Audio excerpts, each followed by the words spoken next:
तो मेरे प्यारे साथियों, आज के इस वीडियो में हम लेकर के आ गए हैं ऑब्जेक्टिव का सीरीज, जो कि आप लोगों के परीक्षा के लिए बहुत ही महत्वपूर्ण होंगे। जी हाँ, हम पूरा ही हिंदी मीडियम में पढ़ाने वाले हैं, तो आप लोग इस वीडियो को शुरू से लेकर के अंत तक देखिएगा।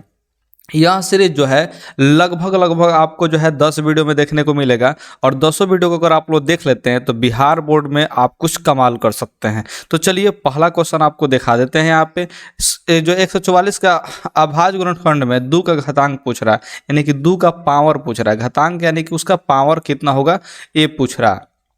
तो आपको अभाज्य गुणनखंड ज्ञात करने आना चाहिए। जैसे 144 है तो इसका अभाज्य गुणनखंड कैसे ज्ञात करेंगे, प्राइम फैक्टर कैसे निकालेंगे, तो 2 से कटाइएगा तो 7 बार में 14 और 2 बार में कितना जी 4 आ जाएगा। 2 से 36, फिर उसी तरह से 2 से कितना हो जाएगा जी, तो यहाँ पे 18 दूना का 36, फिर 2 से कटाइएगा तो कितना हो जाएगा जी 9 हो जाएगा। यानी कि आप लोग देख सकते हैं 144 में जो है 2 जो है 4 बड़ा है, यानी कि 2 के पावर 4 हो जाएगा। और गुना में देखिए ये जो 9 है, 9 से तो हमको कोई मतलब ही नहीं है, तो लिखने का कोई खास मकसद बनता नहीं है। इसमें केवल पूछा है 2 का घातांक, तो हम 2 का पावर देख लिए 4, तो यही हो जाएगा ऑप्शन सी। मुझे उम्मीद है कि आप लोग को यह समझ में आया होगा। चलिए हम आप लोग को 2 नंबर क्वेश्चन पे लेकर चलते हैं। कह रहा है कि 2x² माइनस 3x माइनस 5 का एक शून्यक है। तो एक शून्यक है तो इसको थोड़ा समझिए ध्यान से। इसमें सवाल जो है बहुत बढ़िया सा सवाल दिया है, 2x² माइनस 3x माइनस का 5। अब एक तो मेथड वो है जो आपके इस यूट्यूब पे, मैंने इस यूट्यूब पे नहीं, बाकी जितने भी यूट्यूबर्स हैं वो बताते रहते हैं आपको निकालने का। वो तरीका तो आप लोग को हम बताएंगे, लेकिन एक मेरा मास्टर ट्रिक समझ लीजिए। ये मास्टर ट्रिक हम इसलिए करें क्योंकि टीचर लोग जो है ना क्वेश्चन देखते देखते आंसर ज्ञात कर लेते हैं। वो कैसे ज्ञात करते हैं इसी चीज को हम बताने वाले हैं। तो यहाँ पे इस इक्वेशन को थोड़ा सा बढ़िया समझिए। 2x² माइनस 3x माइनस 5 है। तो आप लोगों को कभी भी ऐसा इक्वेशन दिख जाए और शून्य ज्ञात करने के लिए बोल दे, क्या ज्ञात करने के लिए बोल दे, शून्य, या फिर इसका एक और नाम देता है वो है मूल। ठीक है, तो मूल ज्ञात करने के लिए बोले या शून्य ज्ञात करने के लिए बोले, आपको जो है फर्स्ट और लास्ट का गुना करना है, खाली अंक का गुना कीजिए। तो यहाँ पे 2 से अगर 5 को गुना करते हैं तो यहाँ पे माइनस का 10 हो जाएगा। ठीक है, माइनस में 5 है तो ठीक है, इसको 2 भागों में तोड़ना है। आपको कितने भागों में तोड़ना है, 2 भागों में तोड़ना है, जिसको जोड़ने पर -3 आ जाए। बीच वाला जो पद होता है ना वही मंगाना है। तो आप लोग यहाँ पे देख सकते हैं कि -5 और अगर +2 लिख लें तो ये देखिए -5 और +2 जो है मिल करके -3 हो जाएगा, क्योंकि -5 और +2 -3 होता है। ठीक है, इस बात को ध्यान, जोड़ने घटाना तो आता ही होगा। और साथ में समझिए गुना करने पर ए वाला पद आना चाहिए। तो 5 दूना के 10 और प्लस माइनस और प्लस क्या हो जाएगा जी, तो यहाँ पे माइनस हो जाएगा। यानी कि आप लोग कह सकते हैं कि यहाँ पे जो है जो भी चीज़ यहाँ पे दिया गया है ये टूट चुका है। ठीक है, अब यहाँ पे समझिए इस -10 को तोड़ने के बाद, ठीक है, आपको जो पहला स्टेप करना है इसके चिन्ह को बदलना है। यानी कि जो चिन्ह माइनस में है उसको अब आप लोग को प्लस में लिखना है। ठीक है, और जो चिन्ह यहाँ पे प्लस में है उसको अब आप लोग को माइनस में लिखना है, यानी कि चिन्ह को बदल देना है। ठीक है, ये मास्टर ट्रिक बता रहे हैं, बहुत चंद सेकंड में बच जाता है। ठीक है, ये माइंड में आपका बनेगा, ये ध्यान रखिएगा। वीडियो को शुरू से लेकर के अंत तक देखिए, आपको बहुत सारे ट्रिक मिलेंगे। अब यहाँ पे समझिए इस चिन्ह को बदल लेने के बाद जो भी x² गुना में होगा उससे भाग दे देते हैं। x² गुना में क्या है जी 2 है, तो हम क्या कर रहे हैं जी 2 से ही भाग दे रहे हैं।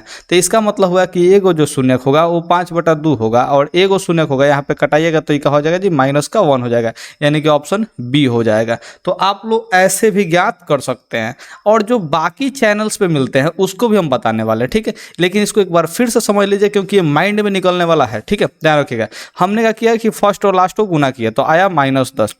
इसको 2 पदों में ऐसे तोड़ा जिससे क्या हुआ जी कि यहाँ पे जोड़ने पर क्या है, बीच वाला पद आया, तो -5 और +2 हमको दिखाई दिया। सबसे पहले हमने इसका चिन्ह बदला, हमने सबसे पहले क्या बदला जी चिन्ह, और उसके बाद जो x² गुना में था उससे हमने भाग दे दिया। ठीक है, तो जो भाग यहाँ पे भाग देने के बाद जो भी बचा वो हमारा क्या हो गया जी शून्यक हो गया। तो उसी में से -1 हमको दिखाई दिया जो कि ऑप्शन में था, तो इसलिए इसको हम शून्यक टिक आउट कर दिए। ये माइंड में हो जाता है सॉल्व, आप लोग प्रयास कीजिएगा तो पूरा माइंड में हो जाएगा। चलिए अब हम आप लोग को बाकी के चैनल पर कैसे पढ़ाई होता है उसको भी हम दिखा देते हैं।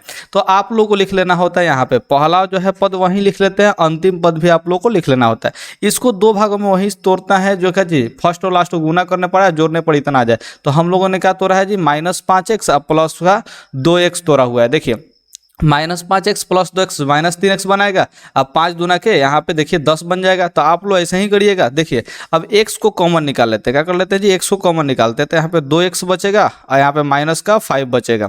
अब यहाँ पे अगर 1 कॉमन निकालते हैं तो क्या बचेगा जी, तो 2x और माइनस का 5। अगर इसमें कैलकुलेशन में कुछ आप लोगों को प्रॉब्लम होता है नीचे कमेंट करके भी पूछ सकते हैं। आपको कमेंट का रिप्लाई जरूर करेंगे क्योंकि मेरा चैनल छोटा है तो आप लोगों को पता ही है कि हम रिप्लाई करने में एकदम सक्षम रहेंगे। ठीक है, तो आप देखिए 2x माइनस का 5 है कॉमन दोनों में। ठीक है, तो यहाँ पे बचेगा x बचेगा, यहाँ पे प्लस का 1 बचेगा।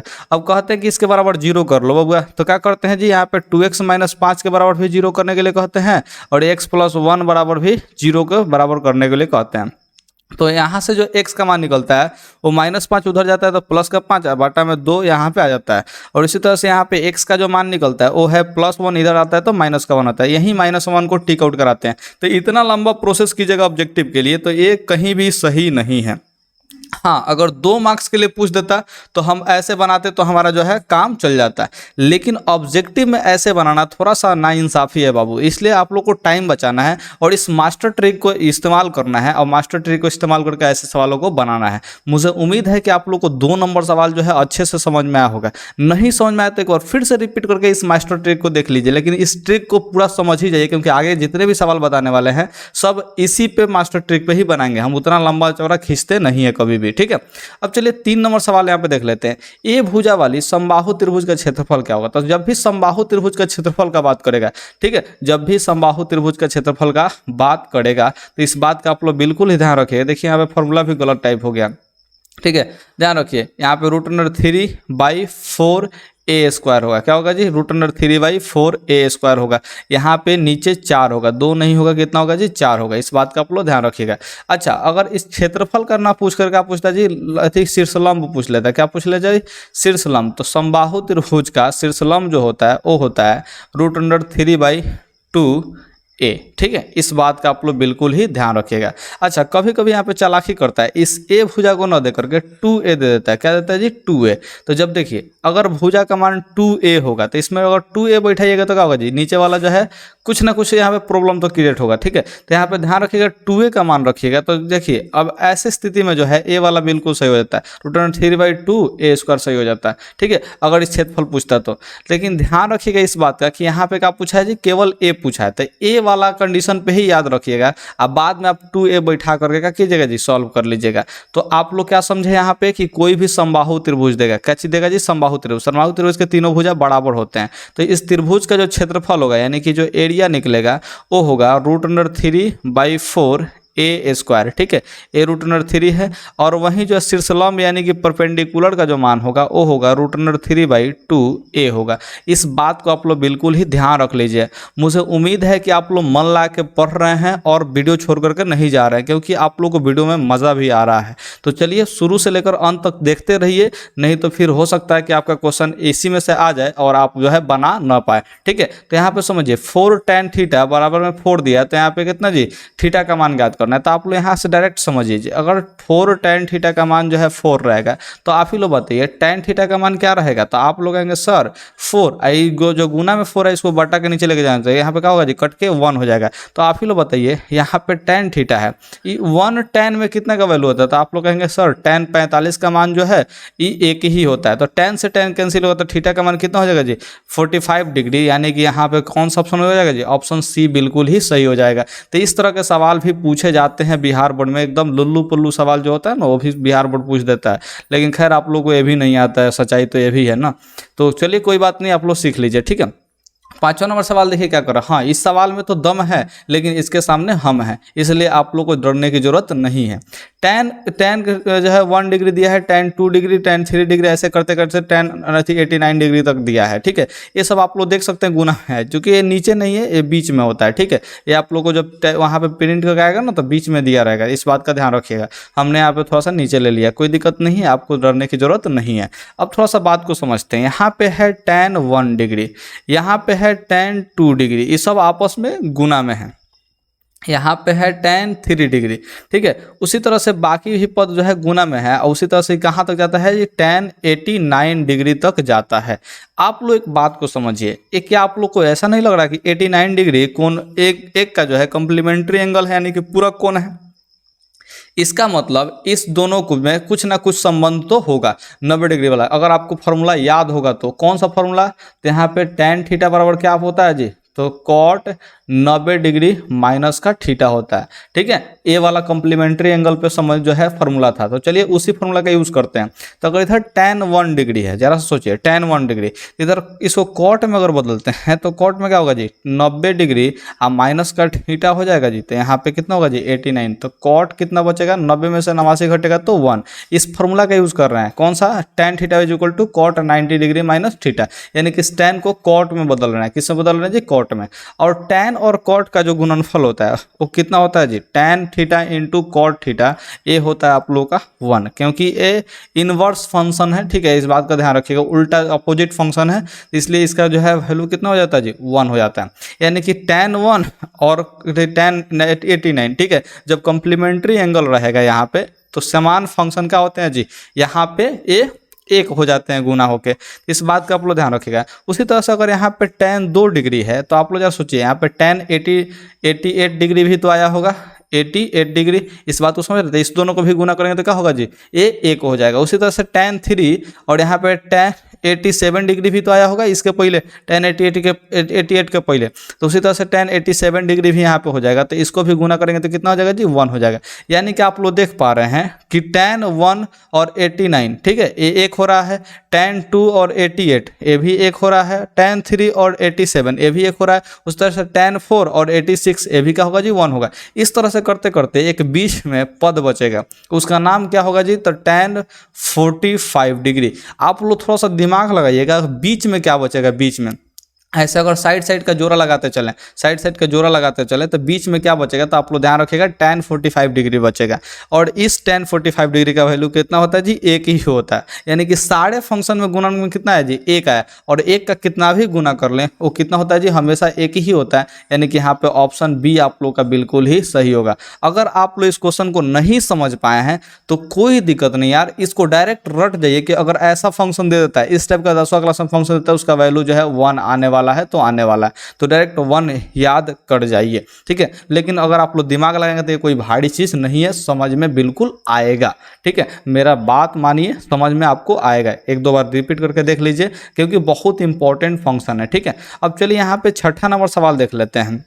यदि p+1 और 2p+1 यहाँ पे 4p माइनस में 1, ये सब AP में है, तो p का मान पूछ रहा है। तो अगर AP का बात करता है, AP का, तो इसमें सार व अंतर हमेशा समान होता है। सार व अंतर समान क्यों होता है जी, तो थोड़ा समझिए, p+1 है, ठीक है, ये आपका पहला पद हो गया। ठीक, उसके बाद जो है दूसरा पद क्या है जी, तो 2p आप प्लस का 1 है, ये दूसरा पद हो गया। उसी तरह से तीसरा पद क्या हो गया जी, तो यहाँ पे आप लोग कहेंगे कि 4p आप माइनस का 1 हो गया, यहाँ पे जो तीसरा पद हो गया। तो सारवंतर कहता है कि सर a2 माइनस a1 घटाएंगे, अगर a3 में से a2 घटाएंगे तो दोनों का दोनों क्या होगा जी, बराबर होगा, यानी कि d का मान होगा। यानी कि दूसरा पद में से पहला पद को घटाते हैं तो ये सारवंतर होता है। उसी तरह से तीसरा पद में से दूसरा पद को घटाएंगे, ये भी सारवंतर होगा। उस तरह से चौथा पद में से तीसरा पद में घटाएंगे, ये भी सारवंतर। पांचवा पद में से चौथा पद घटाएंगे, ये भी सारवंतर। यानी कि दो लगातार पदों के बीच के अंतर को ही सार्व अंतर बोलते हैं। तो यहाँ से आप लोग थोड़ा समझिए, अगर a2 में से a1 को घटाते हैं तो यहाँ पे a2 जो है 2p+1 है, a1 का है जी p+1 है। तो जरा सोचिए, 2p में से p घटाएंगे, आप लोग को ऐसे समझ में नहीं आएगा, हमको पता है। आप लोग बहुत लोल विद्यार्थी हैं, हमको पता है, लेकिन तेज भी हैं। तो 2p+1 है, तो यहाँ पे a2 का मान हम 2p+1 रख लेंगे। ठीक, माइनस करेंगे, a1 का मान कितना है जी, तो p+1 है, तो p+1 a1 का मान रख लेंगे। उस तरह से अब a3 का मान कितना होगा जी, तो 4p आप माइनस में 1 हो जाएगा। उसी तरह से a2 का मान कितना होगा जी, तो यहाँ पे 2p प्लस का 1 हो जाएगा। ठीक है, इस तरह से आपको घटाना है। तो 2p में से एगो p घटेगा तो आप लोग कहेंगे एगो p बचेगा। और यहाँ पे देखिए 1 में से 1 घटेगा तो 0 हो जाएगा, तो यहाँ से हटा लीजिए। अब 2p में से 2p खत्म होगा तो कितना होगा जी, यहाँ पे 2p बचेगा। अब -1 में से है -1, देखिए ये माइनस में प्लस से गुना करते क्या होगा जी, माइनस होगा ना जी, यानी कि -1 और -1 मिलके -2 हो जाएगा। इस बात को आप लोग समझ सकते हैं तो समझिए, क्योंकि कैलकुलेशन आपको करने आना चाहिए। देखिए ये माइनस माइनस से भी पी में हम गुना होगा तो क्या होगा माइनस पी, तो 2 को पी में से पी घटाए हैं तो 1 पी बचा है। ठीक है, इस तरह से आप लोग कैलकुलेशन करना थोड़ा सा सीखिए। 2 को पी में से पी बचा तो पी, और यहाँ पे कितना जी 1 में से 1 घटा तो खत्म, 0 हो गया। ठीक है, उसी तरह से 4 पी में से 2 को पी घटाए तो यहाँ पे 2 पी और -1, और यहाँ पे देखिए माइनस से प्लस में गुना होता है माइनस से होगा तो -1 और -1 मिलकर माइनस का 2 हो जाएगा। इस तरह से आपको समझना पड़ेगा।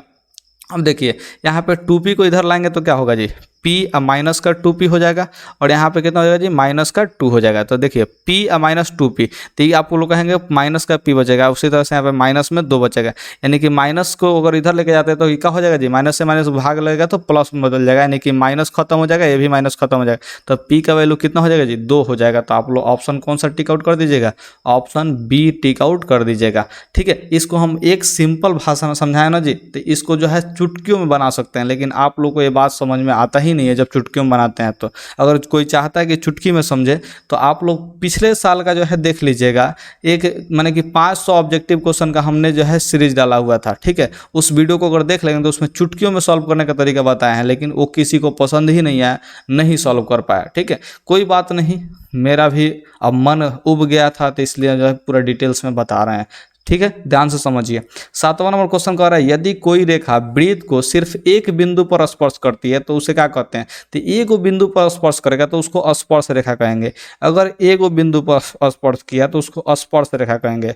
2 बिंदु पर छेद किया तो उसको छेदक रेखा कहेंगे। जैसे कोई वृत्त है, इसमें अगर ऐसा देखिए एगो यहाँ पे भी छेद किया और यहाँ पे भी छेद किया, तो ये छेद दिया पूरा वृत्त को तो छेदक रेखा। ठीक है, छेद दिया तो छेदक रेखा, छू कर निकल गया यानी कि स्पर्श करके निकल गया, एक बिंदु पर स्पर्श किया निकल गया तो इसको स्पर्श रेखा कहेंगे। ठीक है, ये ध्यान रखिएगा। अच्छा, परिधि से परिधि तक का जो दूरी होता है उसको जीवा कहते हैं। ये का चीज है, जीवा है। इस परिधि से लेकर के इस परिधि तक का दूरी जो है का चीज, ये परिधि तो एक गो है, यहाँ से यहाँ तक का दूरी क्या होगा जी जीवा कहलाएगा। इस बात का आप लोग ध्यान रखिएगा। मुझे उम्मीद है कि तीनों बात समझ में आएगा। अगर छेदेगा तो छेदक रेखा, छू कर निकल जाएगा यानी कि स्पर्श करके निकलेगा तो स्पर्श रेखा, और जीवा क्या होगा जी परिधि से परिधि तक का लंबाई होगा। वृत्त में सबसे बड़ी जीवा के नाम होता है वो व्यास होता है। वृत्त में सबसे बड़ी जीवा का नाम व्यास। अब 8 नंबर सवाल देखिए, इसमें कह रहा है कि 24, 15, 22, 13, 9, 10 तथा 30 का परिसर पूछ रहा है। तो आपको सबसे पहले इसमें से सबसे बड़ा कौन है इसको चुनना है।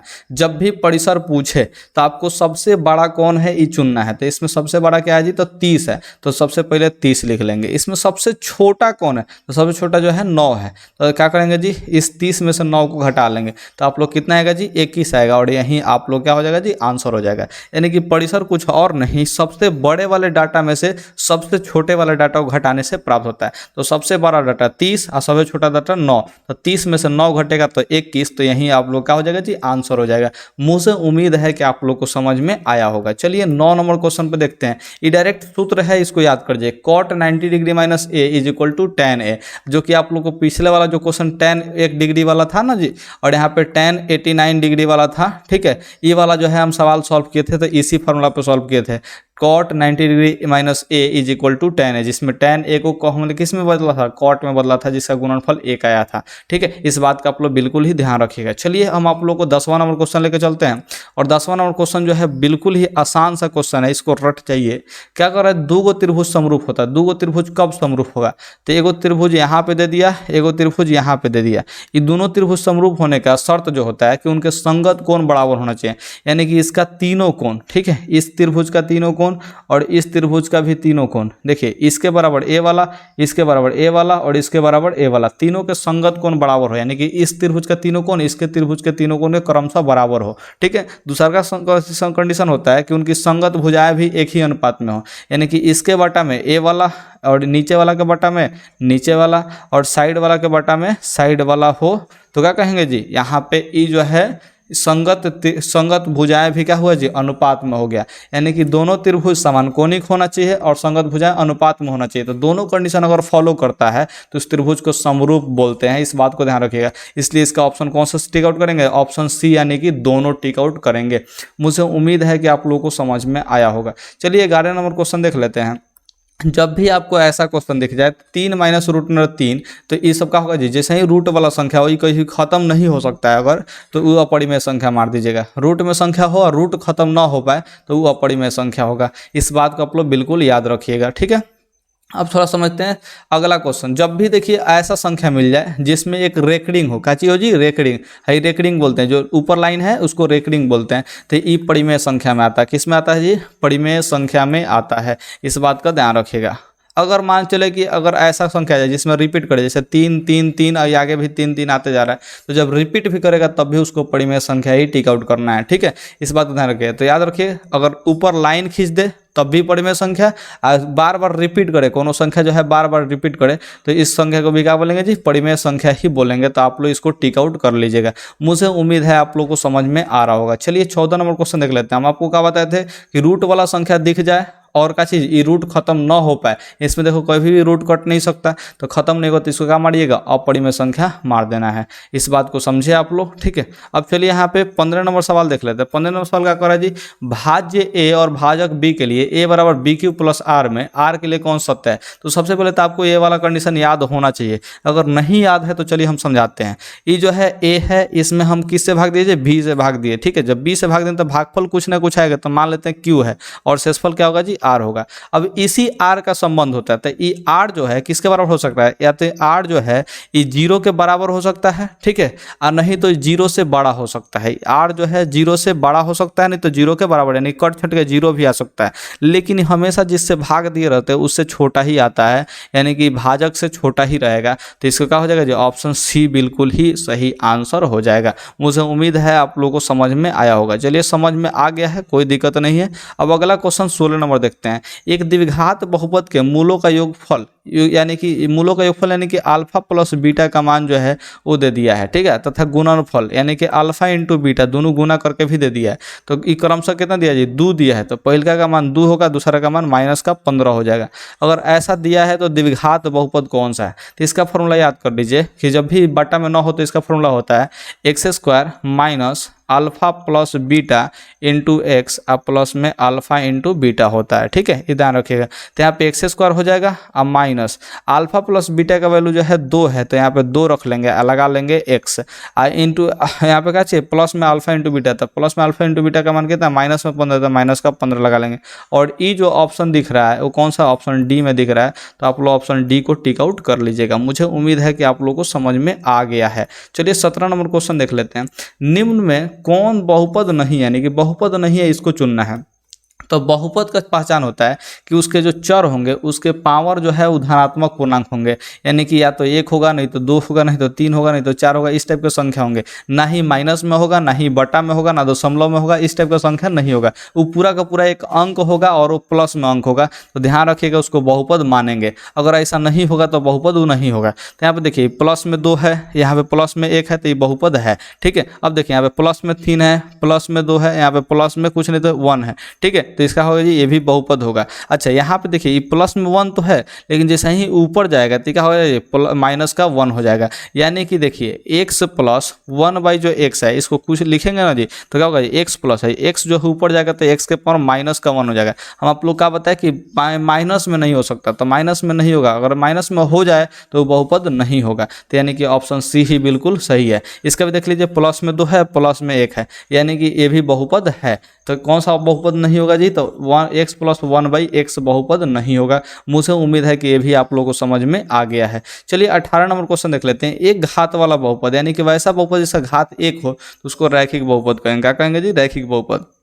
जिसका घात अगर अधिकतम 2 होगा उसको हम लोग द्विघात बहुपद कहेंगे। अगर घात जो है 3 होगा तो उसको क्या बोलेंगे जी, त्रिघात बहुपद कहेंगे। यानी कि वह बहुपद जिसका अधिकतम घात 3 हो त्रिघात बहुपद, वह बहुपद जिसका अधिकतम घात 2 हो उसको द्विघात बहुपद, वह बहुपद जिसका अधिकतम घात 1 हो उसे रैखिक बहुपद कहते हैं, ठीक है। इस बात को ध्यान रख लो, ठीक है। अब चलते हैं अगला क्वेश्चन, यानी कि 19 नंबर क्वेश्चन पे चलते हैं, ठीक है। तो यहाँ पे 19 नंबर क्वेश्चन, निम्नलिखित में कौन बहुपद नहीं था, फिर से बहुपद नहीं है चुनना। तो यहाँ पे देखिए बटा के नीचे आ गया x, यानी कि ये जो है ऊपर जाएगा तो क्या होगा जी, इसका पावर माइनस का 1 होगा, ठीक है, यानी कि ये माइनस में जरूर जाएगा। तो बटा में संख्या नहीं होना चाहिए, यानी कि यही वाला क्या होगा जी, बहुपद नहीं होगा। इसका पावर 1 है, यानी कि प्लस में है तो ये भी सही है। इसका पावर 2 है, प्लस में तो ये भी बहुपद हो जाएगा। इसका पावर 3 है तो ये भी बहुपद हो जाएगा। तीनों का तीनों प्लस में, बस एक यही बटा के नीचे है जो कि ऊपर जाएगा तो क्या हो जाएगा जी, माइनस में चला जाएगा, इसलिए ये बहुपद नहीं होगा। अब देखिए अगला सवाल जो कह रहा है यहाँ पे x² माइनस 5x प्लस 6 के शून्यक होंगे। तो आप लोग को हम क्या बताए शुरुआत में कि फर्स्ट और लास्ट को गुना करना है। तो फर्स्ट में कुछ नहीं तो 1 है, तो 5 और 6 को गुना 1 और 6 को गुना करेंगे तो 6 होगा। इसको दो बराबर भागों में तोड़ना है कि जो कैसे जोड़ने पर -5 आ जाए। तो आप लोग कहेंगे जी सर हम बना सकते हैं कि -6 और कैसे प्लस में 1 तोड़ सकते हैं। कैसे तोड़े? तो देखिए 6 एकम 6 हो जाएगा, ठीक है। अच्छा यहाँ पे कुछ ना कुछ तो गड़बड़ी हो गया है जी। यहाँ पे ए जो है 3 दूना के 6, नहीं ठीक है हम गलत तोड़ रहे हैं यहाँ पे। अगर मैं देखिए माइनस में 3 और माइनस में 2 तोड़ लें तो -3 और -2 गुना करेंगे तो प्लस का 6 हो जाएगा, और -3 और -2 मिलके माइनस का 5 भी हो जाएगा, यानी कि परफेक्टली बैठ गया, ठीक है। अब चलिए इसको क्या करना है जी कि चिन्ह को बदल देना है। क्या करना है जी? चिन्ह को बदलना है। तो ये क्या होगा जी, माइनस में 3 है तो प्लस का 3 कर देंगे, माइनस का 2 है तो प्लस का 2 कर देंगे, और जो x स्क्वायर के गुना में होता है उससे भाग देते हैं। तो यहाँ पे कुछ नहीं तो 1 है, तो 1 से भाग देने से कोनो फर्क नहीं पड़ेगा, यानी कि यही वाला क्या हो जाएगा जी, शून्य हो जाएगा, यानी कि 3 और 2 ही आंसर होगा। तो 3 और 2 किस में है जी? तो यहाँ पे ऑप्शन सी में है। ये प्लस में होना चाहिए। हमने कहा कि चिन्ह को बदलना है, इस बात को ध्यान रखेंगे ना तो आप ऑप्शन डी टिक आउट करके आ जाइएगा, फिर गलत हो जाएगा, ठीक है। चिन्ह को हमेशा बदल लीजिएगा। मुझे उम्मीद है कि आप लोगों को समझ में आया होगा। चलिए अब यहाँ पे एक इस नंबर क्वेश्चन यहाँ पे सामने है आपके, 5x - 3y + 2 = 0 और 6x + y - 2 = 0 का किस प्रकार हल संभव है, ठीक है। यानी कि इसका हल कैसा है, तो यहाँ पर समझिए 1 से गुना वाला कितना है जी? 5 है, तो 1 से गुना वाला 5 कर लेंगे। यहाँ पे 1 से गुना वाला 6 है, तो इसके बट्टा में क्या कर लेंगे जी? 6 कर लेंगे। उस तरह से y के गुना में कितना है जी? -3 है, तो यहाँ पे क्या कर लेंगे जी? -3 कर लेंगे। ऐसे y के गुना में कुछ नहीं तो प्लस का 1 है, तो यहाँ पे क्या करेंगे जी? प्लस का 1 कर लेंगे, ठीक है। अब आप लोग देख पा रहे हैं कि 5/6 -3/1 के बराबर नहीं है। तो आप लोग क्या बताया गया है, अगर a1 बराबर a2 बराबर नहीं है b1/b2 के, तो ऐसी स्थिति में इसका हल जो है वास्तविक होगा और अद्वितीय होगा। अद्वितीय यानी कि एक ही गो हल प्राप्त होगा। इस बात का आप लोग बिल्कुल ही ध्यान रखिएगा, अगर ऐसा कंडीशन फॉलो हो गया तो, ठीक है। तो इसमें क्या करना था, 1 से गुना वाला को जो है क्या करते हैं, एक दूसरे के बट्टा में लिखते हैं। उस तरह से y के गुना वाला के बट्टा में क्या करते हैं, एक दूसरे को बट्टा में लिख देते हैं और कंपेयर करके देखते हैं कि बराबर है कि नहीं। अगर बराबर नहीं है तो वास्तविक होगा और अद्वितीय होगा। इस बात का आप लोग बिल्कुल ही ध्यान रखिएगा। मुझे उम्मीद है समझ में आया होगा। तो अगला क्वेश्चन यहाँ पे देखिए क्या कर रहा है कि 2x प्लस में ay बराबर 1 और यहाँ पे 3x और माइनस में 5y बराबर में 7 है। इसमें अचर a का मान किसके मान के लिए अद्वितीय हल होंगे, ठीक है। अद्वितीय हल होगा तो अब थोड़ा सा समझिए, अद्वितीय हल होने के लिए अब क्या बताए थे, 1 से गुना वाला को कंपेरिजन करते हैं। तो 1 से गुना वाला क्या है जी? 2/3 है। ये बराबर नहीं होना चाहिए y के गुना वाला के बराबर, ठीक है। तो y गुना में क्या है जी? तो यहाँ पे देखिए y गुना में a है, ऐसे गुना में क्या जी? बटा के मैंने माइनस का 5 है, ठीक है। तो यहाँ पे देखिए -5 को अगर उधर लेके जाते हैं तो क्या होगा जी? ई यहाँ पे देख सकते हैं आप लोग 2 गुने -5 हो जाएगा और बटा में 3 हो जाएगा, जो कि बराबर नहीं रहेगा a के। हमने बटा वाला को इधर भेजा तो गुना में चला गया, ठीक है। तो यहाँ पे a जो है बराबर नहीं होगा किसके? 5 दूना के 10 यानी कि -10 और बटा में 3, यानी कि a कभी बराबर नहीं हो सकता -10/3 के। तो यहाँ पे a बराबर नहीं है -10/3, यानी कि ऑप्शन बी बिल्कुल ही सही आंसर हो जाएगा। अब आप लोग समझिए अगला क्वेश्चन, ठीक है। तो अगला क्वेश्चन क्या कर रहा है जी? x + 2y प्लस बराबर में 9 है और यहाँ पे x बराबर 5 हो तो y का मान निकालना है, ठीक है। तो यहाँ पे समीकरण क्या दिया है जी? x + 2y बराबर में 9 दिया है और x का मान जो है 5 दे दिया। तो x का मान 5 रख लीजिएगा तो आप लोग का कितना हो जाएगा जी? तो आप लोग कहेंगे कि सर 2y का मान कितना हो जाएगा? 9 में 5 आके घटेगा इधर, तो यहाँ पे 2y का मान हो जाएगा, 9 में से 5 घटे तो 4, और y का मान निकालने के लिए यहाँ पे 4 में 2 से भाग देंगे, तो इसलिए y का मान कितना निकल जाएगा जी? तो 4 में 2 से भाग देंगे तो 2 होगा, जो कि आप लोग का ऑप्शन बी है। तो आप लोग बी को टिक आउट कर लीजिएगा। अब यहाँ पे समझते हैं अगला क्वेश्चन, ठीक है। तो अगला क्वेश्चन जो है क्या है जी? तो यहाँ पे समझिए अगला क्वेश्चन क्या है, द्विघात समीकरण यहाँ पे इतना, ठीक है। ये समीकरण दिया है कि सब विविक्तर ज्ञात करना है कि डी का मान ज्ञात करना है। तो सबसे पहले आपको काम करना होगा, इसमें ए बी सी का मान लिखना होगा। तो एक्स स्क्वायर का जो गुणन होता है पहला वाला जो होता है वो ए का मान होता है। तो ए का मान कितना है जी? 3/4 है। उस तरह से जो एक्स का गुणन में होता है इसको बी बोलते हैं, दूसरा का वाला जो मान होता है बी होता है। तो बी का मान -8 है और सी का मान कितना है जी? तो -3 है। तो सी बराबर -3 हो जाएगा।